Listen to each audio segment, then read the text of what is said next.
computer. This meeting is being recorded. Hello, everybody. Welcome, welcome. This is fractalu.com and fractalfield.com, and we have all our very important people here. Tufan is here, our co-host. Welcome, Tufan. And Aaron Kessler is here, our host for X and Twitter. And Ralf Otterpohl, our special guest speaker of the evening, has joined us. Hello, Ralf. Welcome, welcome. And so, yeah, we're just getting ready. So we've got a couple minutes to go here. Russ was helping us set up to synchronize the live stream. I hope that live stream worked on the synchronize thing. Russ, we did our best. Yeah, we tried. We tried. Yeah. So let's see. Announcements for the evening. Tufan and Anna are coming from Turkey to visit us tomorrow. We're excited. It's going to be a party. And actually, a week from today, we're having a gathering here. Let me see if I pin this. We're having a gathering here, which is working on the plan for the Cosmic School. And by the way, our friend from Finland, Ika, has checked in and wants to join that and has real input. His lady is a medical doctor, Tufan, and I'm hoping that Lisa from Ireland comes with her alternative healing school project plan and joins us that day with Carlos from Barcelona. So it's going to be quite a weekend of fun. Tino as well. Oh yeah, and Tino is coming. That's right, from Valencia. Yes, indeed. So we're just kind of warming up. We're supposed to start in a few minutes, but maybe should we start with some announcements, Tufan? What do you think? Sure. Hi, Ralf. Thanks for joining us again. By the way, Ralf will be also joining our October conference this year, and he will be giving another of his beautiful geomancy work on the ground. Last year, it was so beautiful. Everybody enjoyed it so much. We had so many great feedbacks from that. So we are very happy to be having you again this year in October with us. And next week at fractalu.com, we will be talking with Terry Burns about the origins of the physics of consciousness movement. It's going to be a historical walkthrough between Dan and Terry. So we're going to have fun. And these are all for the time being, Dan. Yeah, actually, Terry is a specialist on the history of our work in research with alchemy with Vincent Bridges, and also the history of Dee and Kelly and the Alchemy Research Group on Facebook. Terry kind of wrote the book on John Dee.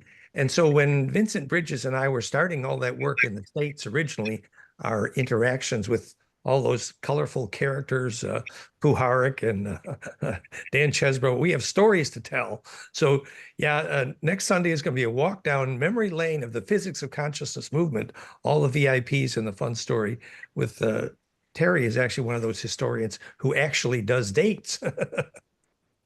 And then now to say a little bit more about Professor Ralf Otterpohl, who's with us here, I just wanted to say, Ralf, that the fact that you joined our conference last year here in person in South France was life-saving in my view, because we had all those wonderful lectures and events indoors, which were great, but Ralf was the one who was actually able to get people out in the field doing hands-on experiential, feeling the feeling of the geobiology dowsing work and healing the land work and real work in geobiology and regenerative agriculture on the land. So we're so excited that Ralf is going to be doing that again this year, and we're planning a bit more time for Ralf. And Ralf, you're bringing your lady as well, is that true? Oh yes, we come, both of us, and she's a geomancer too. Oh, that's great. It was a real family affair there. So we have a great party. So everybody should know. So that our big event this year, our fifth international sold out, quote unquote, Science of Consciousness Conference in South France, October 9 to 14. Same kind of schedule as last year, same venue, same wonderful chef and food and party. And the website again is fractalfield.com/2025 for our major international conference this year, October 9. And it's still gorgeous here in South France, usually at that time. And yet the summer rush is over. It's beautiful fall. It should be absolutely wonderful, we think. So If anyone is interested, they can just send an email to info@geometricmodels.org and we'll be happy to help.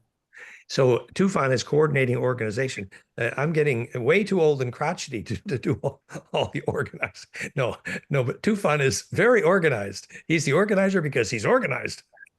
So check with Tufan and he can arrange everything for you. The information is on the website and the contact is Tufan.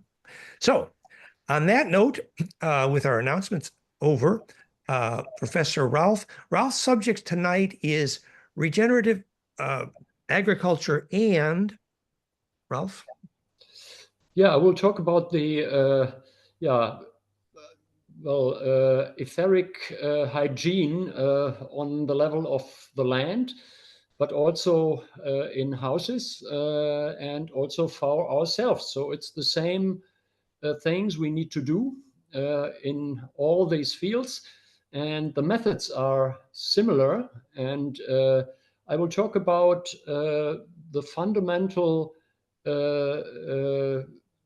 thing that we need to revive our soils around the world to enable a good future, to enable a good development. And this requires to raise the energy levels, to take care of the energy levels, and also to know how to raise the humus levels and how to get really, really great food that is nourishing also our consciousness so that we can rise in our own development. And it's all linked together. And so that's a beautiful journey I'm on myself. And so we are really glad that so many people are interested. Just yesterday, I did a geomancy class on the coast of the Baltic Sea. There were around 80 people there. So the interest in these topics is going through the roof. And this is a very good sign that people are really seeing that we need to do something. That's so wonderful. So Professor Ralf brings, academic credentials here, many years as a professor teaching regenerative agriculture and also water treatment. And Professor Ralf has done some lectures with us where he teaches about how ghosts and ancestor spirits, plasma entities, when they're stuck in the land, affect the fertility and how to release that. It's amazing work. The point, last point I'd like to make here, as Professor Ralf is about to begin, that I'm pleased about is that we think we've developed a serious electrical engineering to talk about, rather than just call it an energy field. We think we know what this field is, that when you have access to compression in your aura related to bliss and emotional coherence, and when you're at a magnetic line cross, for example, you get that compression in your aura, and at that point, your body emits more coherently into what we're calling the longitudinal array, which sometimes is called scalar, and that compressional field, then the compressional component of the longitudinal wave bounces at the nearby fractal symmetry nodes. You could think of them as the sacred sites or the magnetic line cross points. And that becomes the array, call it ancestor memory, collective unconscious. The point is the process that gets you radiating coherently into that array, lucid dreaming, astral travel, remote viewing, is actually a compression event where you measurably then propagate into longitudinal coherence. So suddenly all these things that Professor Ralf is talking about are now not just a woo-woo language. This is actual electrical engineering. For example, we now know the frequency signatures that help people trigger ability to lucid dream, and by implication, astral travel and remote view. It's implosive compression frequencies that actually predict when the body is able to do these things. So now we have a more precise electrical engineering to underpin these important lessons that Professor Ralf is teaching. So that's just my little enthusiasm moment. Ralf, please begin. Go ahead. Yeah, I'm glad you are bringing up all these issues, and I'm so grateful that I could really learn a lot. So this is something what is making this a lot more cohesive. So we have the knowledge, the background, and we find the principles. So it's basically the engineering, proper engineering, to bring all the loose ends together. And all these fields are like worked out by very different people, but they have their fields, but they don't look across. They can't talk to each other. So normally geomancers don't talk to people in agriculture. And scientists in general seem to like push away all these things for reasons that are more in dogma than in a scientific method, because the scientific method is about exploring what we don't know yet. And so we want to understand what is going on. So a real scientist would be open to these issues, and then we can come to a common ground. And the work of Dan is so important because this is like building a bridge to science, and the structuring that we are sort of doing like all together. So we bring in our different fields, our experiences, and we weave it into a bigger structure that makes something that is bigger than the single fields are by and in themselves. And so that's really, really beautiful. And this is something what is absolutely needed. We are still in the beginnings, and basically it is about creating a good future. And that's something what my goal is, my personal goal. Still working on my book on a blueprint for a golden age. And I'm very glad that Dan and Valerie have gone through it. And it will be sort of also integrating a training course. So people who want to go further will find notes by Dan, and so they can dig deeper into the different topics. So it's sort of, you can do your master degree also by reading this book and following the links, because this is something where people that are really open-minded, they don't find universities very attractive anymore, because they will be fed with dogmatic stuff that is dead, and you don't want to sit on a dead horse. And actually I'm in a horseback riding facility on the roadside because I had to pull in. I didn't get home, and so I'm in a funny venue here. That's normally a cafe, but they gratefully I could come in here and do my lecture. Otherwise, I would have been on the road. And so this is something where we should really shift to systems that do really integrate vital energy, that should integrate the life force.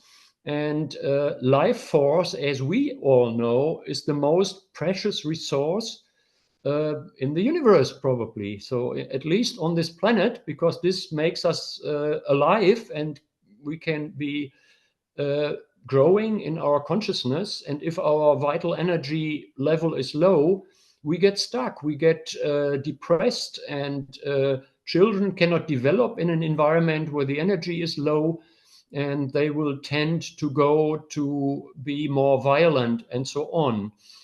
And interestingly, also plants don't develop well when they lack vital energy flow. So it's everywhere you look, vital energy flows are key to health, to good development, and also for soil health. Yes, there's all those amazing new books out showing that when children pray to the seeds germinate measurably better and farther and faster. And that was used to be regarded as a mystery. But now actually we know specifically the electrical engineering of why children praying to seeds, because focused attention has been measured. It's electrically centripetal. And we know also that electrically centripetal longitudinals, for example, plasma fire, fire A, therapy, also affect seed germination. So it is the centripetal quality of the tension that causes the seed to germinate better, related directly to what Professor Ralf was talking about life force. It is specifically centripetal, literally implosive. Absolutely, and this is something what we can bring into application now, and that's the beauty of it. This is not some weird theory, but it's something what we can really use in everyday life. And that's something what is crucial. And so we bring these things together in a structured way, and with a structured approach, we can sort of make sure that we get very good energy flows everywhere, that the soil will develop, the plants will develop, children will develop, also, well, the whole development of consciousness is supported. And for that, we need an excellent situation. And today, with all the mobile fields, with all the different disturbances, we have a less than optimum situation for our own development. And so we have to find ways of keeping our energetic integrity. And this is basically a key that we understand this. And this is what Dan and me as well in between call etheric hygiene. And it's a very nice word. And this is really something what is basic stuff. So we don't live in the dirt anymore on the physical level, but we absolutely are stuck in the mud in the etheric field. So we are mostly living in situations that are absolutely incredible, and only because most people can't really perceive that and are ignorant to what it makes to themselves and to their plants and surroundings, we still live in the mud. And so there are clear pathways out. And that is something I want to start with.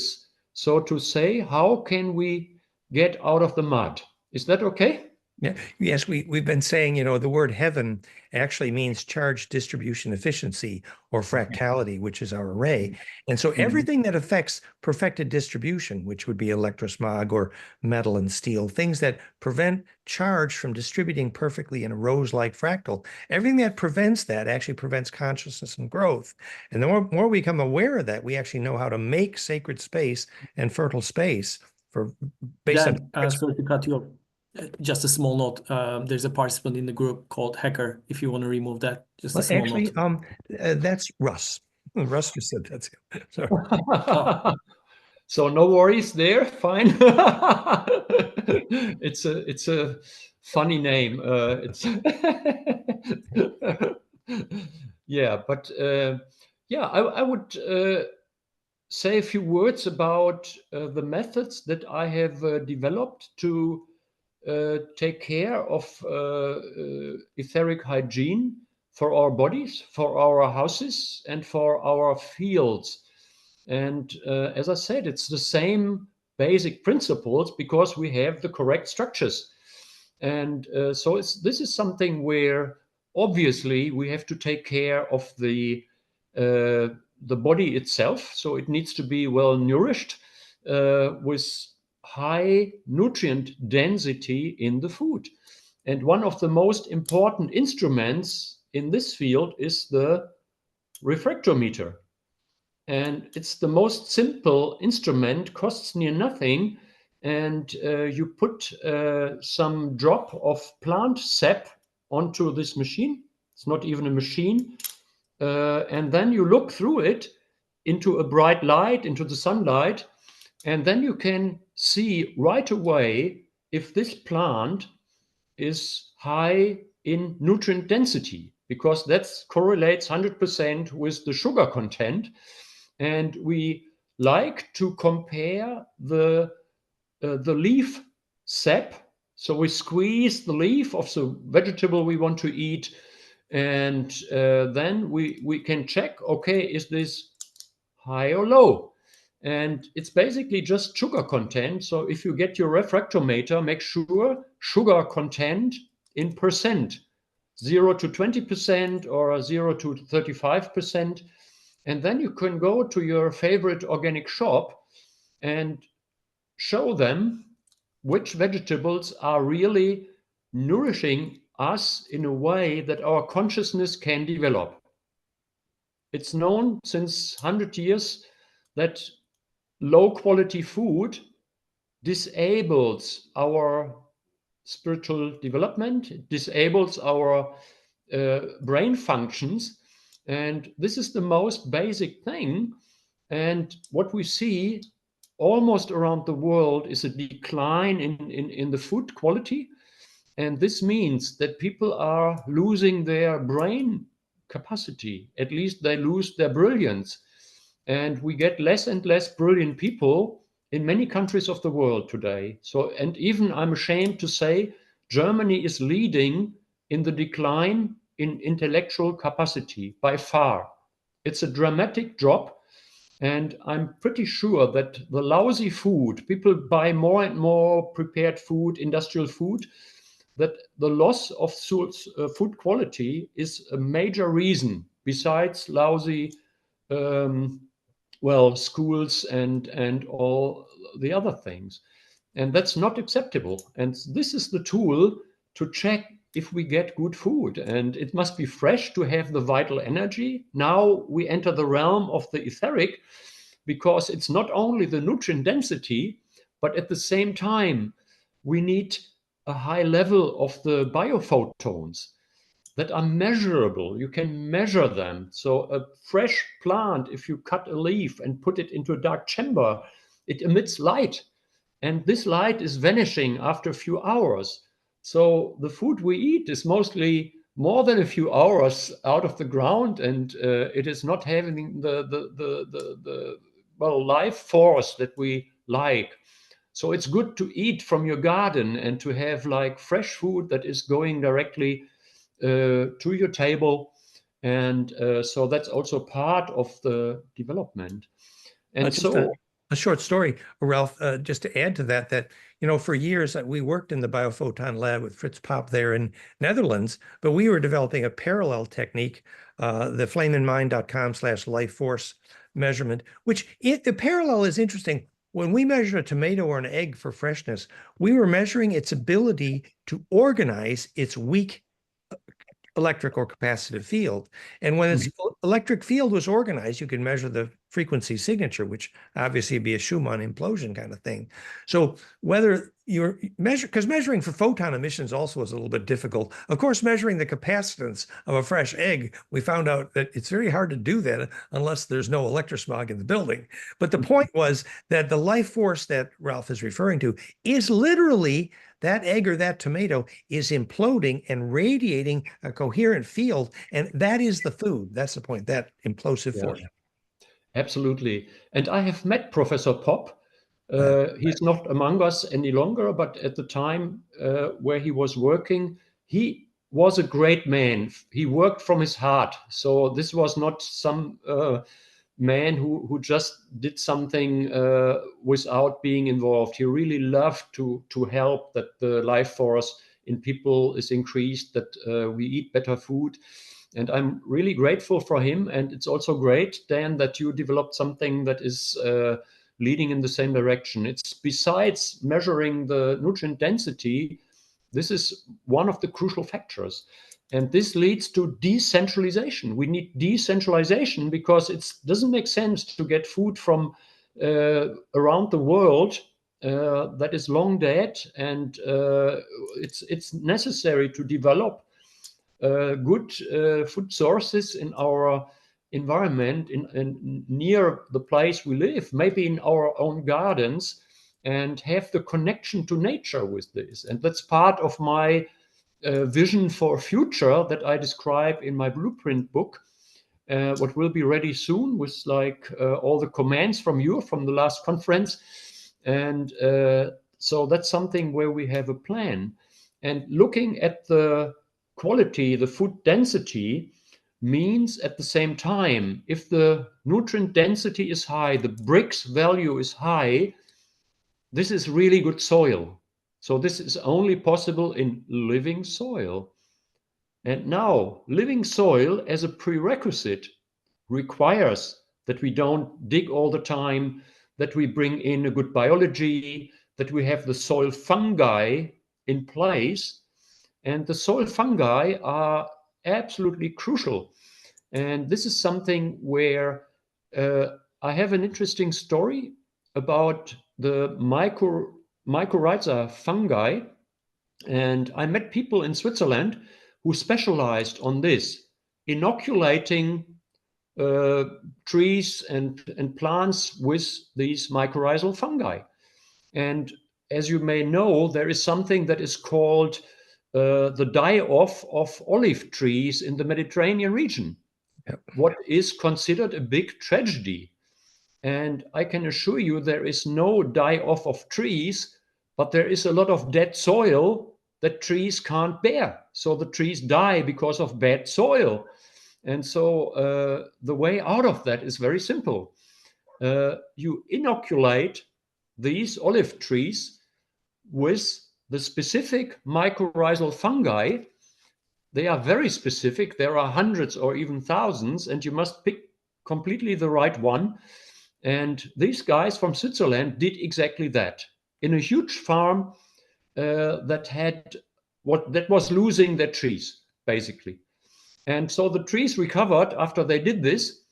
And now comes the kicker. So this is something where after the next harvest, they sent their olive oil to the lab. And normally they had the basic nutrient that is counted in a level of 250. So this is considered a very good olive oil. And now, after they inoculated with the mycorrhizal fungi, this oil, the first lab said, well, we can't send you a result. The machine doesn't work properly. Second as well. And the fourth lab, that was already from Italy to USA. And then the result came, the value that is normally around 250 was almost 2,500. The consequences of this are very, very far reaching. It means that our best premium olive oils are crap. If we inoculate the tree to be in a natural state with the mycorrhizal fungi, they will be so rich in nutrients that it's actually a remedy. And this farm sells this as a remedy now at very, very high prices instead of talking about this. But that's why we talk about it. So to have a good future, we need to improve the soil quality, and the soil fungi, including the mycorrhizal fungi, are key to that. This, once again, is the simple instrument to show if this works. But And now, is there Sorry. a web link for mycorrhizal fungi options that we can share? there are only very few companies that sell the real stuff. There is a lot of betrayal in this field. So you normally get something that is not what is written on it, or not the living species. But people that are interested can send an email, and I would give a link to one company in Europe. But else you need to check. So it's really an issue that is sort of not on the agenda for very many people, even though it's crucial for our well-being and the development of our brains. So we can survive with low-quality food, but we cannot thrive. Ralf, Valerie had a related question. Is the mycorrhizal fungi related to the famous Japanese EM, effective microorganism? No, that's a different story. But it's also enriching the soil with the organisms that are important. And there is one way to introduce mycorrhizal fungi in a culture that doesn't develop well. You go to a farm that has a very, very good quality. You see this by either bricks, but also by very deep green leaf that is sort of having a shiny surface because it's waxy. So that means this plant is really, really healthy. And then you get a bit of soil from that farm and inoculate your own soil. Keep it moist, make it quick. And then these mycorrhizal fungi can develop. So it's basically bringing nature back into our cultivated plants. Did you see, Ralph, that Dan McDonald asked about, is there a specific genesis name for this fungi, or is that too complicated for in other words, the actual fungi name? I suppose for different trees or olives. There are so many. It's really a big story. And you can refer to Dr. Elaine Ingham. She's working on that very, very much. And she's teaching this, and you will find a lot.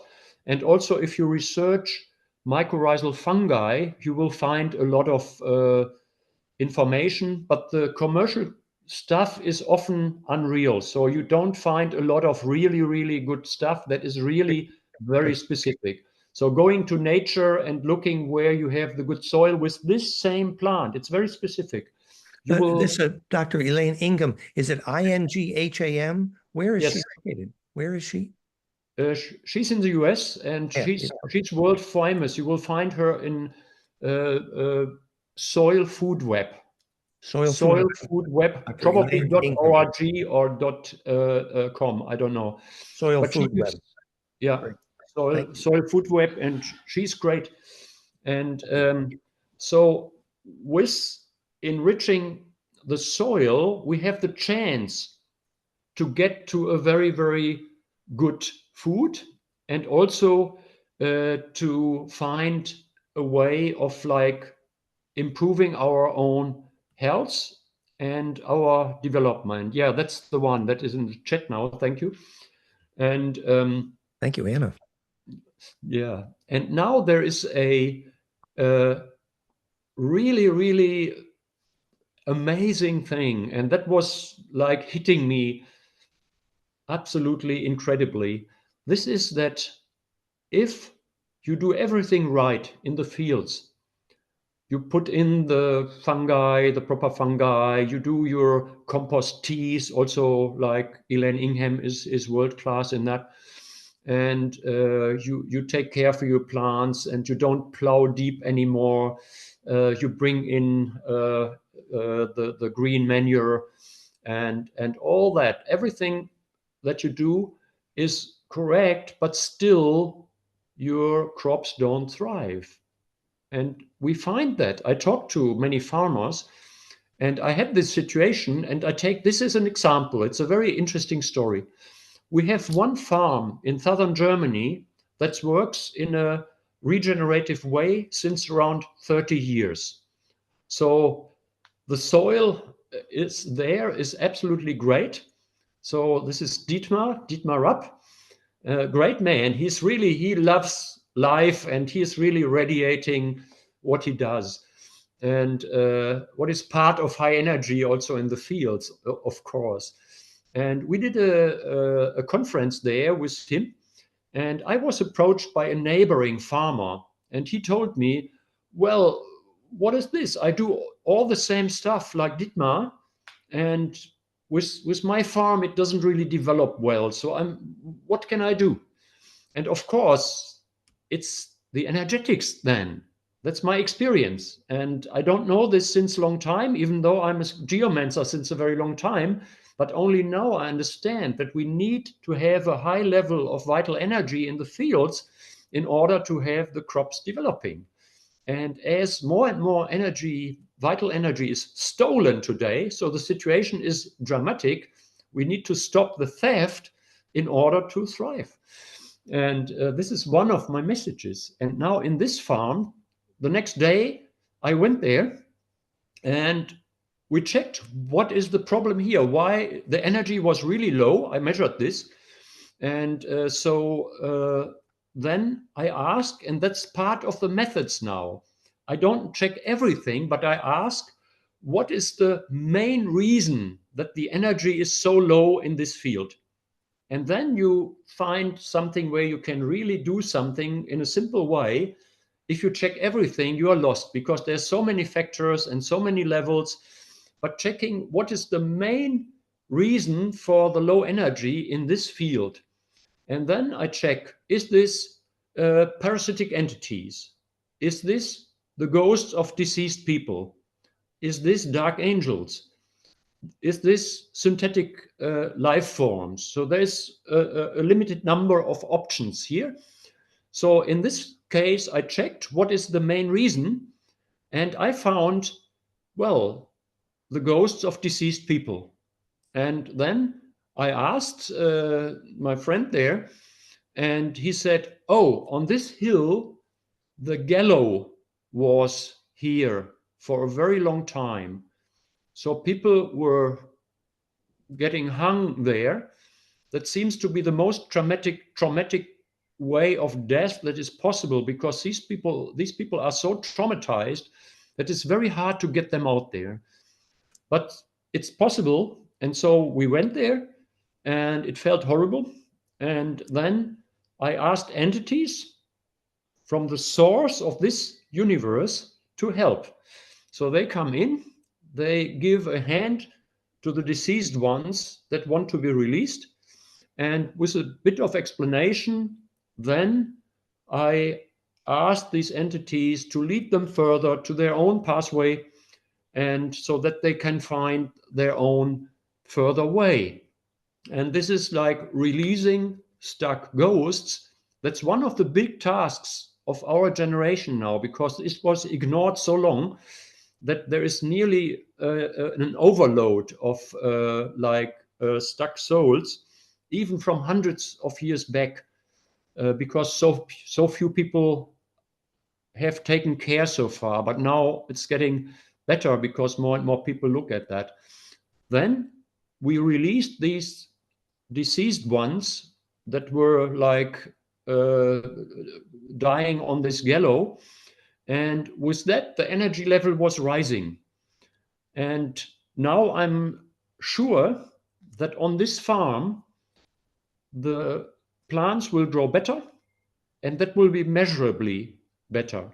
So this is a crucial factor. In my point of view, the energetic integrity of the fields in the farm is the major factor. Everything else comes next. And this factor is normally not looked at. It was in the past. So people were sort of giving prayers to the fields.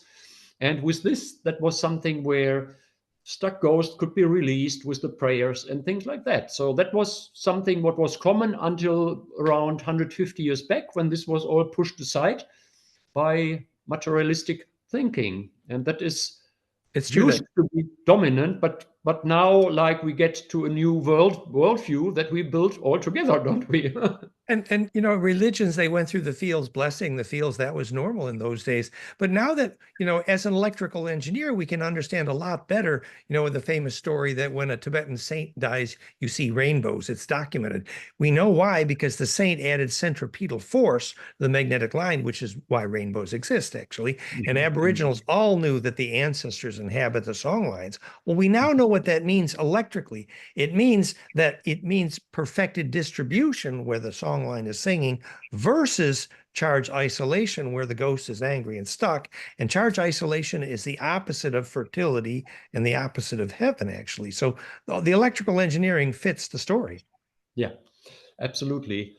And there is, besides these factors of parasitic entities that steal energy, besides the stuck ghosts that are sort of so disturbed that they also disrupt the energy flows there.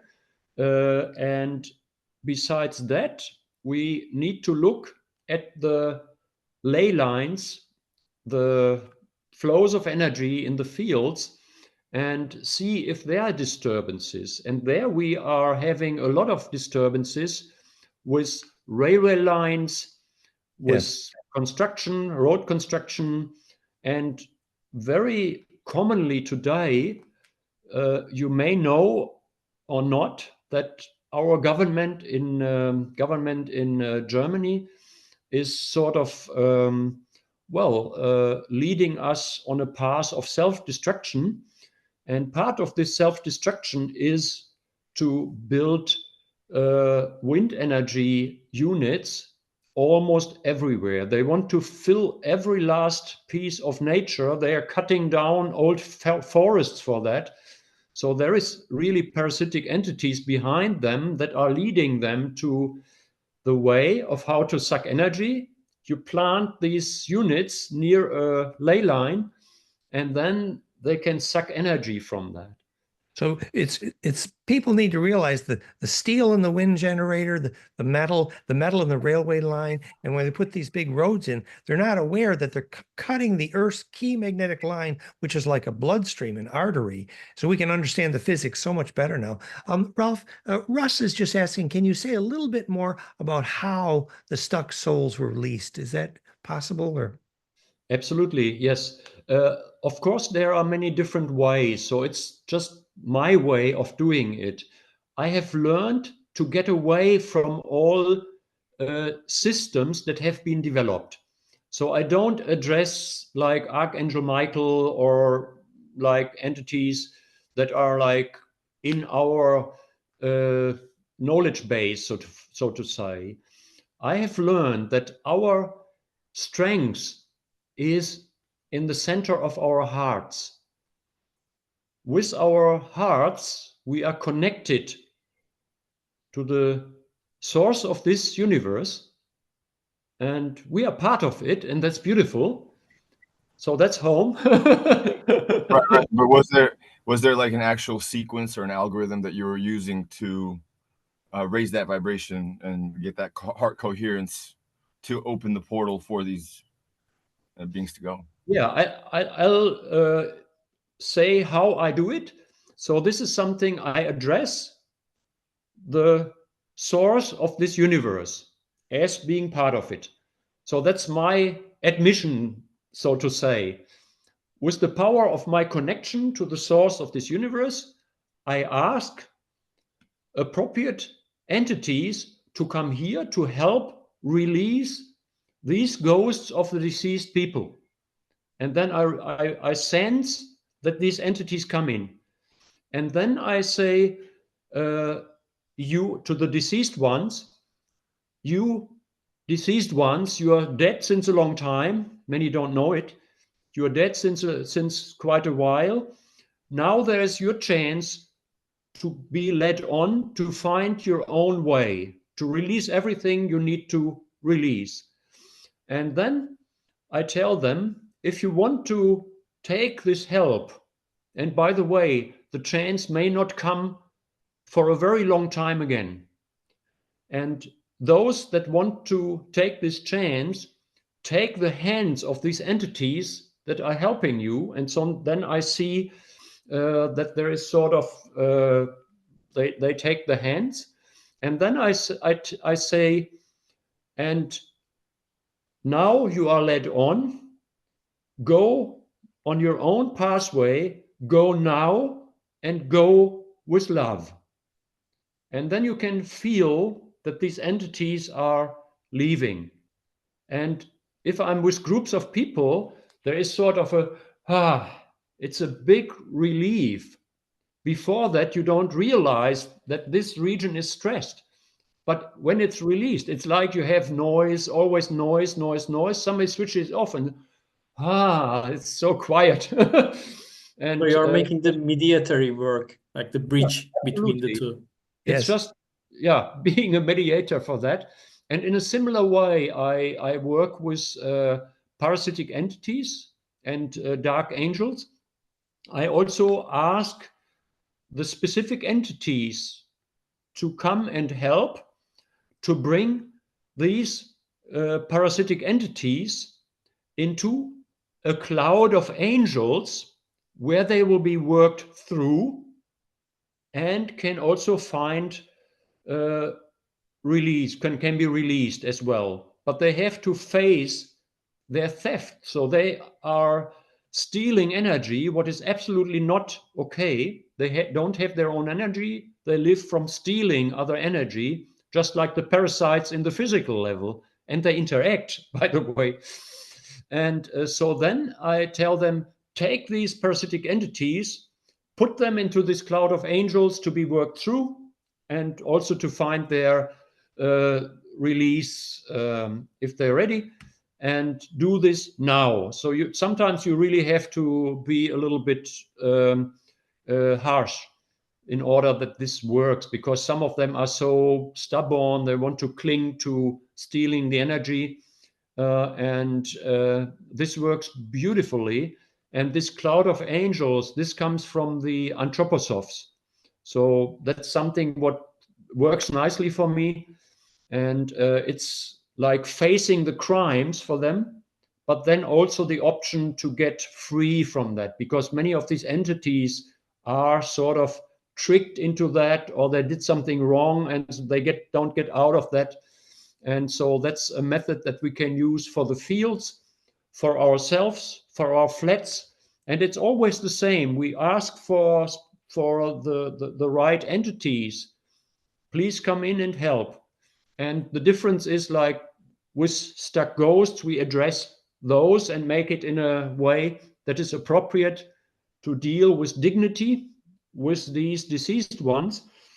The stuck ghosts or dark angels, they are criminals and they need to be persecuted. So no discussion. So they will be grabbed, put into jail, so to say, the cloud of angels, where they will be facing their crimes, and they can find relief after a while. And so this is something what works very well. I have done this with very many people, and so this is something what I really love to do. Ralph's story makes so much sense. Going through here, so I'm very grateful. Danke, dass ich hier sein darf. So, as I said, just on the roadside, because I lost my mobile phone and I couldn't connect otherwise. And here I have nice Wi-Fi in this horse place. I just wanted to say, Ralf, that, you know, comparing your story with so many spiritual teachers who talk about, you know, the indigenous would say Wakantanka or the Great Spirit. Modern spiritual teachers use the term connect with source. The point is that the more you identify with the energy of the collective intelligence, literally the pure intention of the perfectly shareable wave, you get the inertia at the center of implosion. And that's the heart center that Ralf is speaking about. And the physics works. There is where the greatest inertia to sort comes from, at the pure implosion center. And so once we realize that pure intention and being in the heart and the energy, the collective and the source all really mean something, you can see pure intention in the eyes, and then you get somewhere. Absolutely. So I agree to that. And then back to the fields, because I'm in a farming area, and this is something where the energy flow in the fields is absolutely crucial. And I had an experience with planting trees, mulberry trees, and I planted at the same time. And one of the trees was getting this thick, very nice tree, 4 or 5 meters high, lots of harvest. Another tree planted at the same time, same soil, same sun exposure, and it was like as thick as my thumb. And so after I checked, took a few years that I looked into this from an energetic point of view. And so I realized the one was in a point where the energy was really flowing, and the other one was in a wrong place. So it was like where the energy was sort of very low. And so that tree did not develop despite otherwise favorable conditions over years. And it only went like to my chest, the other one 4 or 5 meters high. If you do this commercially, you can go bankrupt because you lose too much money. And so for farmers and gardeners, it's crucial to check the energy levels and to take precaution. One way is, as I said, so release stuck ghosts, take care that there are no parasitic entities sucking your energy.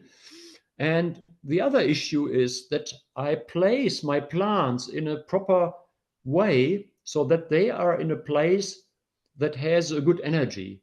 And since I do that, I realize that if I do planting, I do it in a sense, in a way of sensing what is the appropriate place for this plant to have good energy flow. You can repair that later on, but we want to plant them in a place where the energy is good.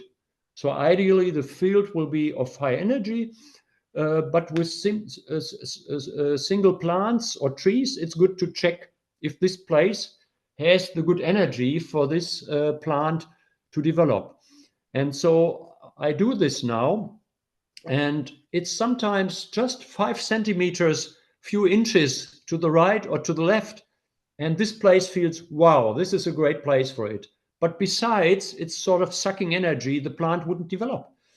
That's why people have the experience that the trees that grow from the seeds that have been spread with the wind, the seeds that develop, they are always in the right spot, because those that develop, they search for the energetic spot. And so as humans, we can mimic that. We can feel what is the right spot and work with nature on a level of consciousness. And that's the beauty of it. And then we will have a better result. We have a higher nutrient density. This has been measured. So when plants grow in high energy fields, the nutrient density is higher. And this is absolutely great, because this all plays together. Are there plants that thrive in low energy? Would they be parasitic? Well, for low energy, it's well known that cats are searching such places, so they seem to be other way around than most of us.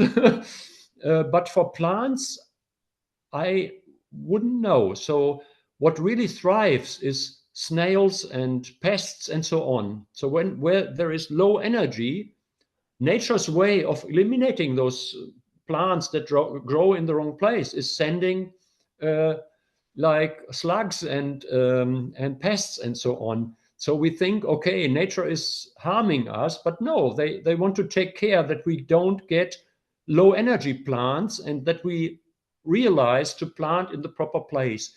And then there will be slugs, but they will be in balance.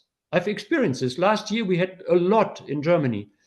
And in my garden, I had taken care that energy is high in that field. There were a few, but they just walked through, ate a little bit, but they didn't do harm.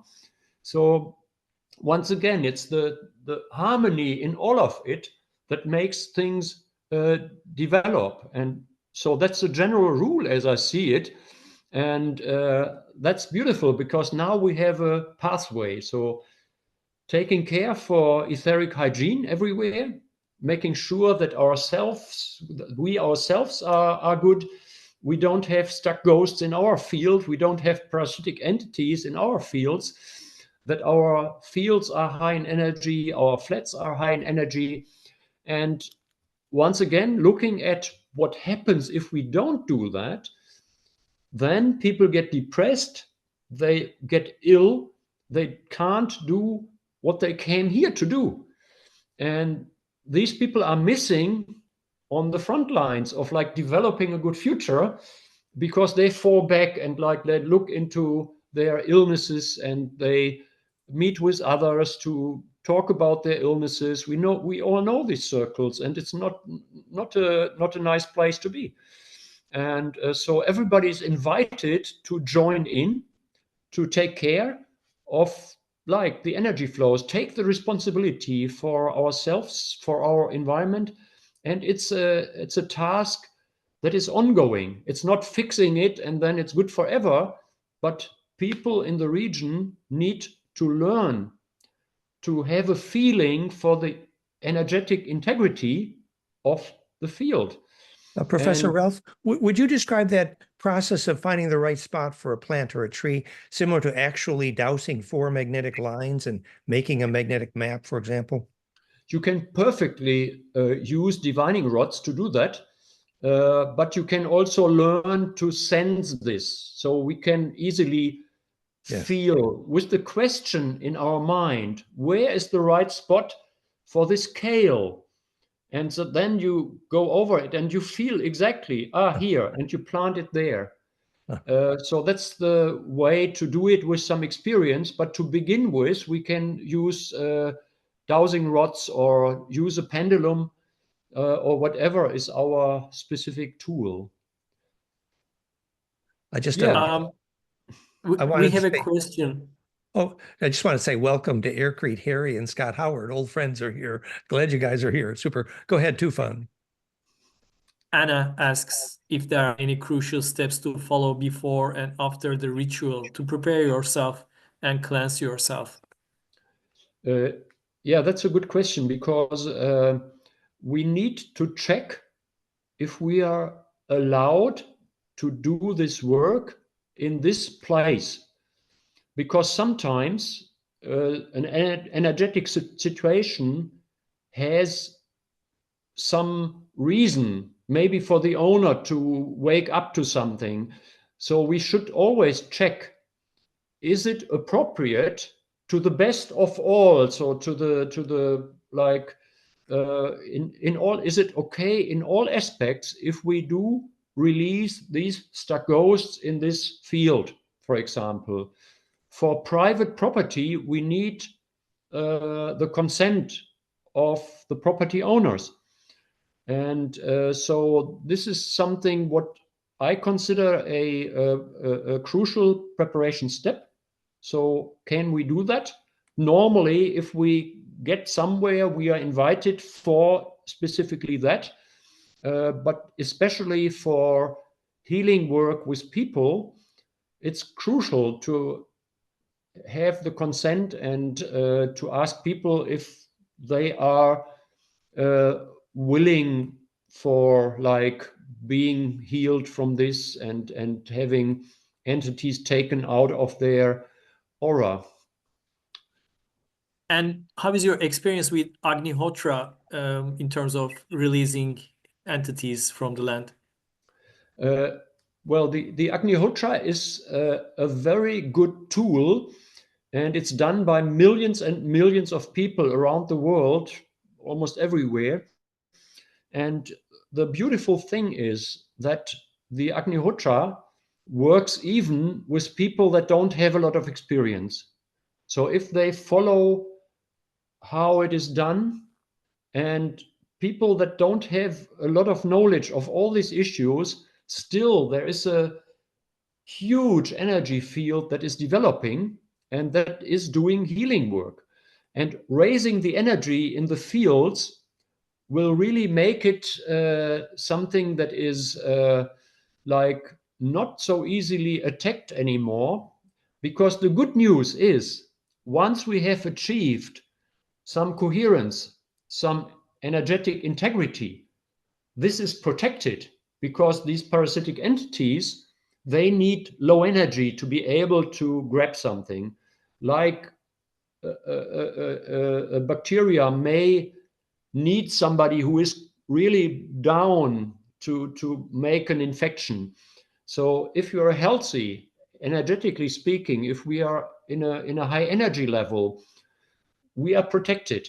And so this goes hand in hand. And that's the great news. So it's not a struggle forever, but it's making sure that we are not sucked out, that we keep being on a high energy level ourselves, our house, and our gardens and our surroundings. And this is something that is maybe a bit difficult at the beginning, because there may be some major disturbances. It's actually more common than a good situation so far, and it's getting worse. So that's the challenge, that with the rising energy, or with the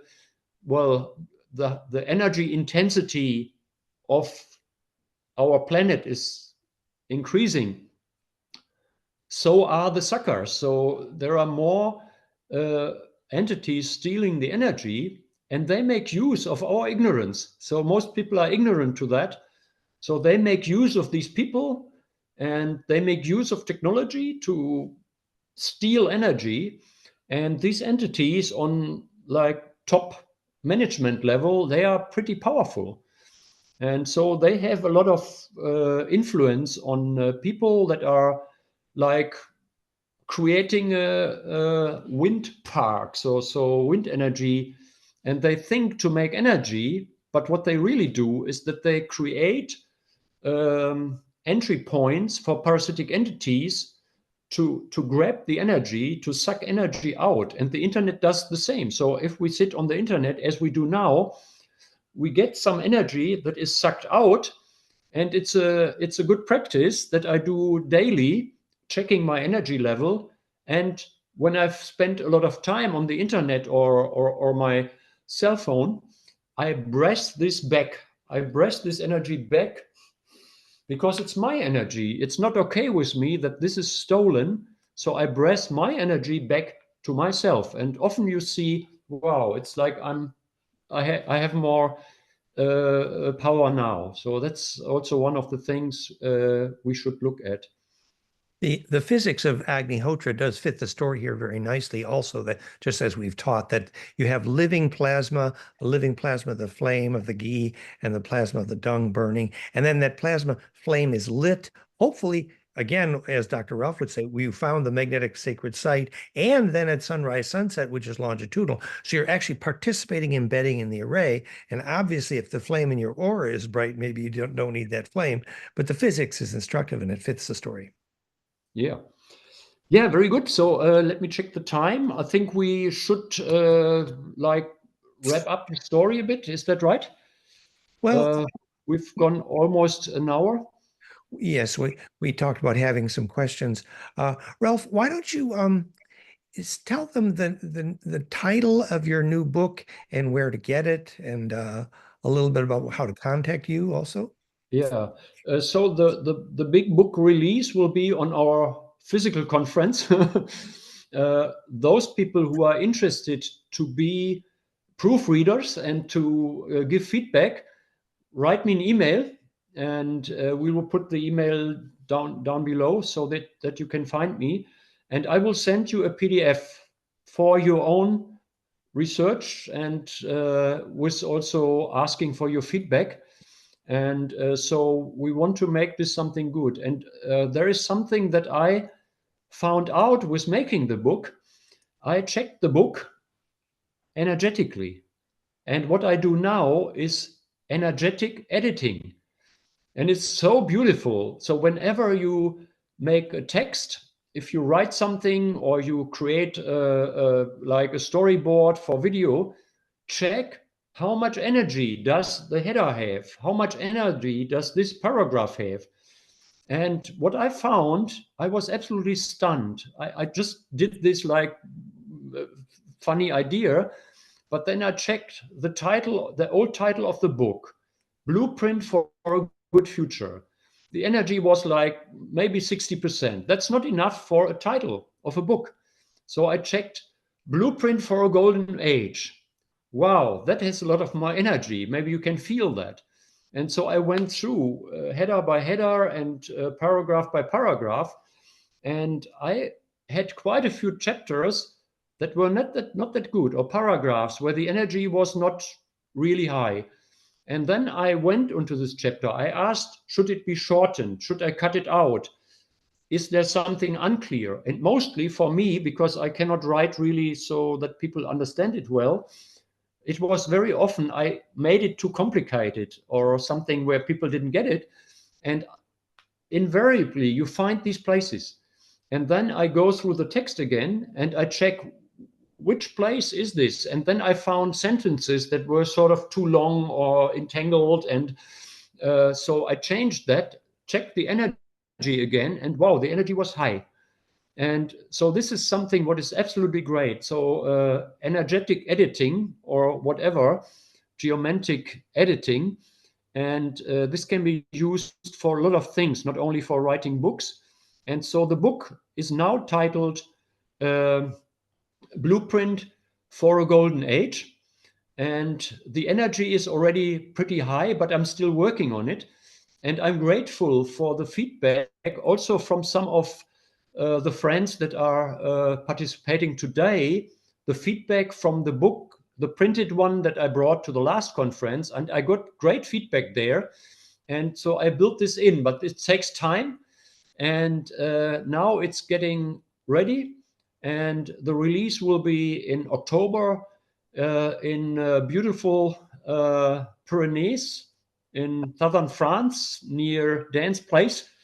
And I'm looking forward to presenting it then again with a completely different energy level and also some new topics, and having sort of a educational setup where in the book, those that want to dig deeper, they find hints by Dan and some other hints where they can find educational material, like learn with Dr. Elaine Ingham in the Soil Food Web if you want to go deep into developing the soil.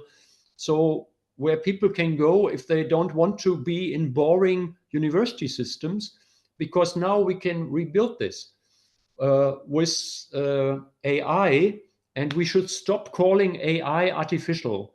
That's a nonsense name that is taking our power away. This is technical intelligence. So that's very simple. It's not magic. It's something that is, well, a software tool that can be great. And there are tools developed today that have all the knowledge about permaculture, regenerative agriculture, healing with plants, nutrition, and all these issues.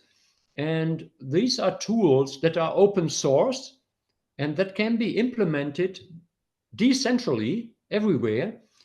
And so we don't need universities anymore, because everywhere where we have such AI system, technical intelligence systems, we can have a group of people that agrees we will learn regeneration. We will learn like Dan Winter's techniques and so on. And this will be so much more interesting than following the boring stuff, as I said, the dead horse. And this is something what more and more young people find attractive. And the center that Dan and some others are planning is something I really love very much, because that's sort of making a reference point. And this can also go into the technical intelligence system, so that this can spread from the center. But the center would be something where this is fine-tuned, developed, and so on. So that's the beauty of this idea. And so I'm looking forward to what will be developed. We're calling it the Cosmic School. We're having a meeting next week with Tufan here, and I'm sure that Ralf may join us on virtual, and we'll be talking about it in detail in the fall in October. Thank you so much. That was wonderful. Just to say, in the background here, there were some questions about where to study Agnihotra. Our Agnihotra presentation at our last conference is related to the group in Poland, agnihotra.pl, and then Tufan has also homatherapy.org. You know, it was said that the ones who did Agnihotra at Bhopal or Nagasaki, where the nukes were, they were actually saved. If you think of it, if you have created centripetal plasma force at where the magnetic lines cross in phase with sunrise, sunset, or even equinox, solstice, the four directions, anything that creates centripetal force in living plasma enhances that implosive circulation and embedding in the array. You know, the indigenous people call it the sacred four directions. There's lots of names for these principles. Agnihotra is just an introduction to the pure principle of what is in effect living plasma, and that's the point. Yeah, and it's also like just today I met somebody who is very, very advanced in the Vedic traditions, and he was a master in the Vedic flight. And he knew a man who was in Bhopal, where this horrible chemical accidents was. Thousands of people were dead, and 10,000s were affected by this. He did Agnihotra at the same time where this incident happened, and in a large area, a few kilometers around this Agnihotra place, nobody was dying, nobody was harmed. It's amazing. That's the point. Absolutely amazing. Yes. And that is centripetal plasma becoming self-organizing. And that is the origin of negentropy, what we call healing. So it's the symmetry of living plasma. And what made it alive, related to Dan McDonald's question here, do we call it mineral consciousness? Well, anything that embeds in the array. Yeah, I love this word. And actually it's something where this example of the Bhopal incident and the Agnihotra shows clearly that the consciousness level is making the physical and not other way around. And so that also opens pathway like mineral consciousness. This opens up a huge, huge field of research. How to get in touch with the realm of the minerals in a field, how to address them, to release to the roots of the plants so that they have all the nutrients that we need, that we can measure then later. But like the conscious cooperation in all fields literally like the arable fields, arable land, like the gardens, but also in other fields, to get in touch with what we work with, to get feedback, to learn what is hurting you, what do you like to have, how can we support you, how can we cooperate. And that's so beautiful. And this is something what is great. So the word mineral consciousness, also that the mineral realm has a consciousness, so we can cooperate with this field. This is absolutely great. So maybe this is a good end note here. Yes, it reminds me, I worked for years with the Theosophical group doing occult chemistry, Wheatley, Illinois, and so it was Murray Zupa, and anyway, so they had seen the subatomic particle, the Anu, and they looked at the subatomic particle, and if the subatomic particle was part of something in nature, the Anu would look impish and joyous. However, if that subatomic particle was part of something aluminum and dead, the subatomic particle would be like, totally dead. And so it's the context of a living array of nature which makes the subatomic particles themselves conscious and happy, hence mineral consciousness. So all of nature requires that embedding in that array. If there's not circulation, oops. So we want to thank you so much, Professor Ralf. That was wonderful. And any last minute questions here, Tufan? Are we doing okay, or what do you think? We covered all. Thanks, covered? Ralf. Okay. Ralf, that was wonderful. You're a hero, sir. Looking forward to October. And, a lot of those that are listening are, well, part of the story, and we will do all the interesting things again in the next conference, where we have a lot more time also to spend time in the beautiful Pyrenees, in power places, to do geomancy work and a lot of healing work, and it will be great, and I'm looking forward to that. And yeah, great that we could do this, and yeah, all the best to all of you, and well, take responsibility for the etheric hygiene for yourself, for your house, for your region. And with that, signing out. Bye-bye. Thank you. We'll provide Professor Ralph's contact in the notes, and you can meet Professor Ralf in October. So see you soon. Okay. Okay. Thank you. Bye. Blessings. Bye. Blessings. Bye, buddy. It was wonderful. Bye. Okay. Bye, everybody. Bye.